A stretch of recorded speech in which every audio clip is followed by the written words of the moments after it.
sabihin nyo to sa kanya. Ang puso ko'y nahihirapan na.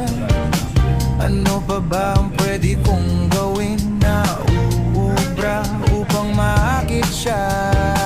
Palagay kaya ako ng tato, magpatubo ng balbas sa nguso, magpalaki ng muscle sa braso, magpadagdag ng puwet kay belo. Buksan mo, papasukin ako, bulaklak para sa'yo. This is the friend that I'm talking to you.